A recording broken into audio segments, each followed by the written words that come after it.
저는 사실 그런 것도 되게 부럽던데 왜 유튜브에 보면은 최근에 두산 하나로 한 종목만 패서 뭐 몇 천만 원으로 네. 뭐 몇백억 되죠? 네네네. 100억 넘게 이렇게 버신 분도 네네. 계시고 뭐 최근에 또 보이는 건 삼양. 아, 삼양식품. 네, 삼양도 와 음. 진짜 많이 네. 정말 아름답게 이렇게 그렇죠, 그렇죠.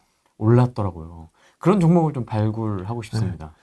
근데 그런 종목을 일단 발굴하는 게 당연히 어렵기도 하죠. 바로 눈앞에 이렇게 올라갈 거를 찾는 거는 사실 그렇게 어렵진 않거든요. 아, 왜냐면 바로 앞에 있으니까 다른 변수가 끼어들 여지가 적잖아요. 그러니까는 가까운 미래를 보는 건 쉽습니다만은 이제 먼 미래로 갈수록 좀 어렵죠. 당장 이제 2022년으로 돌아가 본다고 쳤을 때, 야, 챗 GPT라는 게 나오고, 인공지능이라는 게 나와서 세상이 어떻게 바뀔지를 이제 예측을 하는 사람이 굉장히 드물었겠죠. 근데 이제 그 중에서도 인사이트가 뛰어난 몇 명은 이제 엔비디아를 막 사면서 하긴 했었겠죠. 맞습니다. 근데 이제 그렇게 되기는 어렵죠. 당연한 얘기지만. 예. 그래서 내가 그 정도의 어떤 해안을 가지고 있다면 이미 나는 굉장히 부자여야 돼요. 내가 옛날에 어떤 아이폰, 스마트폰의 존재를 예언하고, 내가 옛날에 인공지능, 챗GPT의 그런 걸 예언하고, 이런 걸 이제 예측할 정도의 내가 인사이트가 있다. 그 정도 수준의 사람이면은 이미 엄청난 재벌이어야 되겠죠. 내가 지금 그렇지 않다는 거는 나는 그런 능력이 없다는 겁니다. 앞으로도 그럴 가능성이 아, 그렇죠. 네. 그러니까, 그래서 그런 거를 이제 직시하고, 근데 네. 그러면은 그런 능력이 없는 사람은 다 굶어 죽어야 되느냐? 그건 아니잖아요. 그렇게 능력이 없다면 뭐 내 능력이 모자란 대로 바로 눈앞에 거라도 그거라도 벌자. 10%, 20%라도 꾸준히 벌자. 나는 그런 뛰어난 능력도 없고 엄청난 운도 없으니까. 네. 그래서 그런 걸 좀 파악을 해서 늘 제가 나올 때마다 메타인지가 중요하다라고 하는데 그래서 그런 거를 좀 잘 파악해서 네. 일단 당장 할 수 있는 걸 하는 게 좋지 않나 생각해요. 제가 원래 했던 네네. 스타일과 전혀 다른 투자법이라서 그래서 좀 저는 많이 배우거든요. 색달라서 네, 정말 네, 색달라서 네. 되게 좀 쇼킹해요. 아무튼 나오실 때마다 네네. 네, 233740 같은 것도 네. 왜 내가 233740을 살 생각을 못했을까 옛날에는. 네네. 그쵸? 네. 이렇게 쫙 갔을 때 있었지 네네네. 않습니까? 맞아. 쫙 이렇게 날아갈 때. 그런 얘기 하면 또 사람들이 또, 야, S&P 500을 하지. 뭐하러 코스닥을 하냐.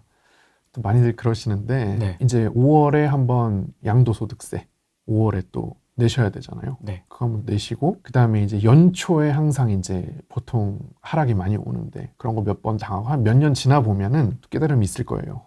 예. 세금과 그쵸. 그런 걸 이제 그냥 겪어봐야 되니까 겪다 보면 또 나름 또 한국 주식 매력이 있거든요. 예. 그래서 이렇게 너무 또 폄하하기보다는 나름 또 긍정적인 부분도 봐주셨으면 좋겠다. 그런 바람이 있습니다. 뭐 게임도 그렇고 엔터도 그렇고 네. 뭐 지역 카페 뭐 이런 걸 다 네. 정리하시려면은 네. 하루가 엄청 바쁘신 거 아니에요? 이거 하나하나 다 정리해놔야 되잖아요. 요즘에는 이제 AI가 있잖아요. 네. 그럼 챗 GPT로 정리를 해요? 아, 챗GPT도 쓰고요. 다른 게 또 뭐 있어요? 다른 이제 툴들 좀 이제 써보고는 있는데 아직 뭐 완벽하게 마음에 들게 딱 사람처럼 하는 건 아직 없습니다만은 그래도 얘가 맥락을 이해하고 뭐 도움이 되는 정도는 돼요. AI 툴을 여러 개 섞어서 해보면은. 섞어서. 네, 그 다음에 또 이제 다른 또 네이버 프리미엄 콘텐츠 유료로 또 구독을 하면 그분들이 또 정리를 잘 해주시기도 하고 그런 걸 잘 적절히 섞어서 하면 최대한 이제 나의 노력을 좀 줄일 수 있죠. 그걸 정리를 해서 항상 내가 아주 풀 얼러트 상태로 사람이 있을 수는 없잖아요. 네. 네. 그렇기 때문에 이제 그런 것들을 적절히 좀 꺼서 효율화를 해주면서 큰 이벤트 있을 때만 좀 집중해주고 그렇지 않을 때는 좀 쉬어가고 이렇게 하는 게 좋을 것 같습니다. 그러면 어쨌든 최종 판단은 효라클님이 하시는 거죠? 그렇죠. 정보를 쫙 이렇게 받으실 거예요. 그렇죠. 그렇죠. 당연히 이제 제가 하고 그래서 저는 약간 좀 주식 투자를 좀 어려워하시는 분들한테 아니 그렇게 어려우면 월마다 하나의 이벤트만 한번 정해봐라. 뭐 이것도 사실 어려운 건데 5월이면 5월에 수많은 일이 있잖아요. 그 중에서 제일 확실한 일이 뭘까?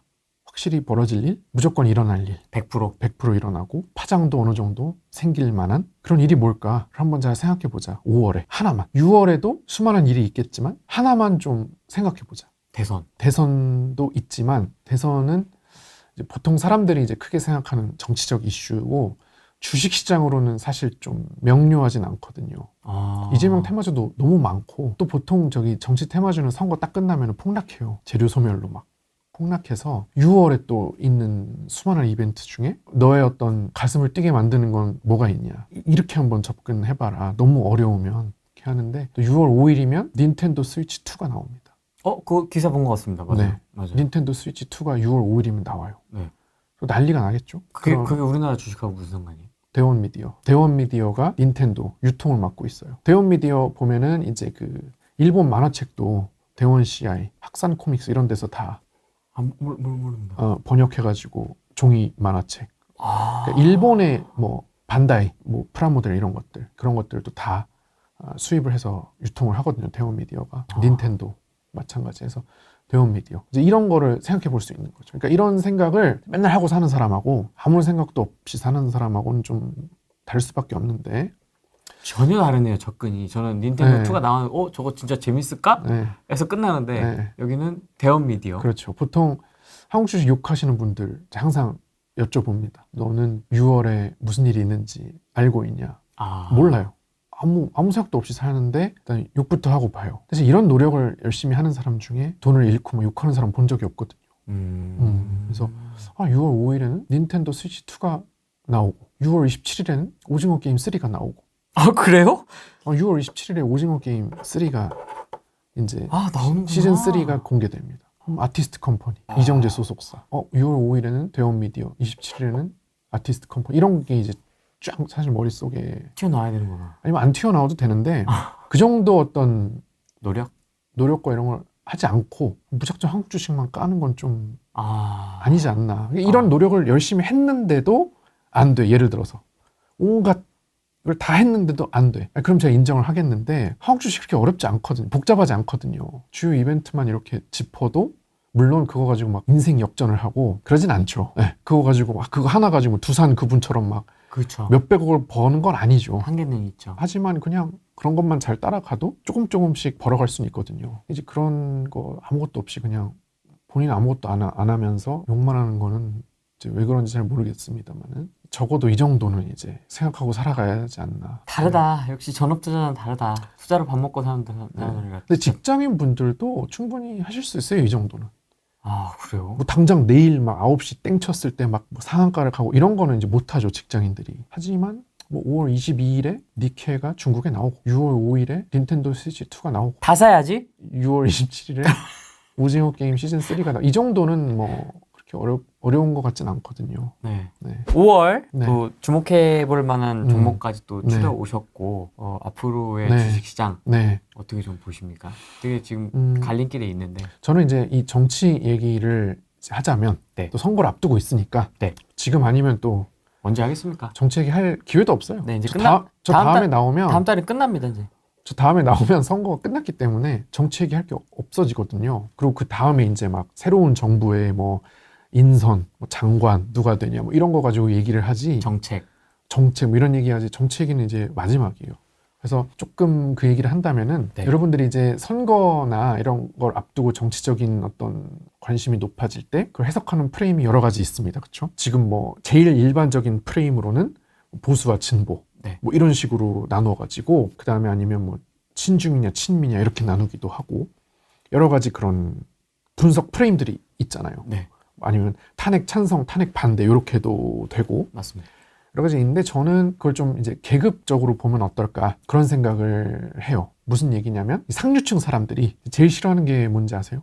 상류층이 많은 사람들이 이제 상류층이 원하는 거는 돈을 많이 버는 거라고 생각하는데 그게 반은 맞고 반은 틀리다고 생각을 합니다. 그래요? 네, 상류층이 제일 좋아하는 거 또는 제일 싫어하는 거는 밑에서 기어 올라오는 걸 제일 싫어해요.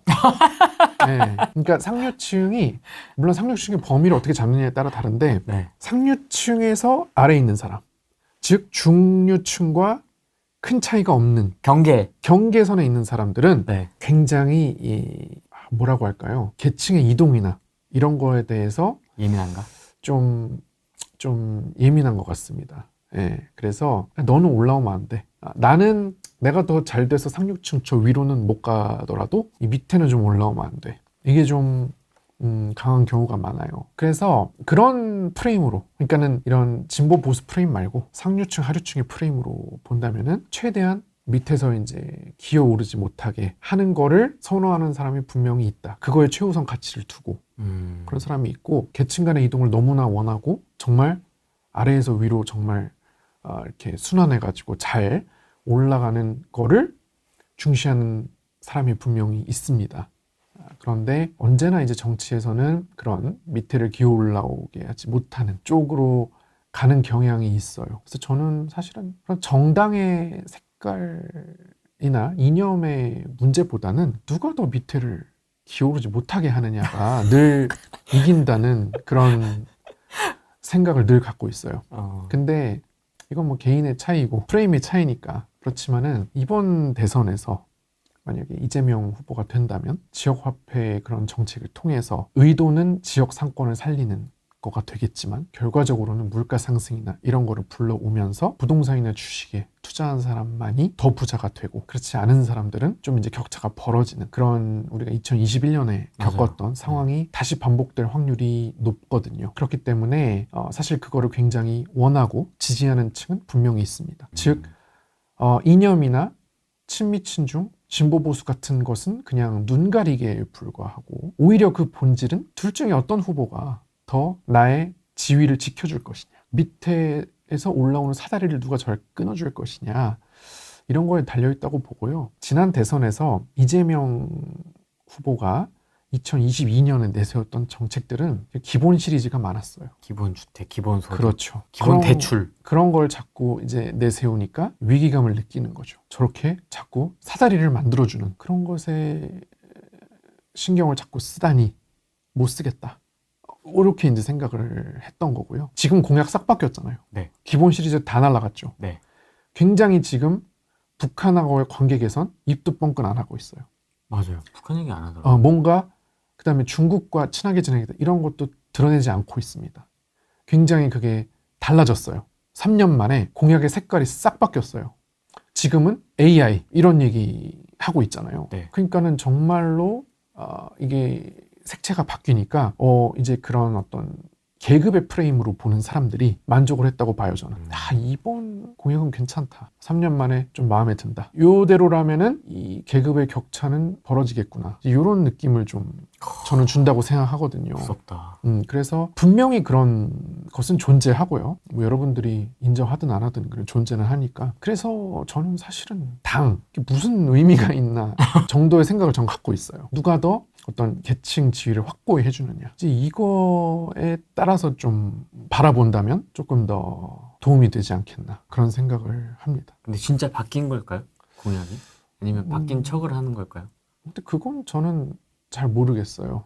우리가 보고 판단할 수 있는 거는 공약, 연설, 토론회, 말 이런 거를 보고 할 수밖에 없잖아요. 그러니까 그게 뭐 진심을 가린 위장인지 뭔지 우리는 알 수 없죠. 정신 잘 차리고 네. 내 자산을 잘 지키고 불리는데 신경을 써야 될 것 같습니다. 네. 오늘 여기까지 하겠습니다. 네, 감사합니다. 고맙습니다.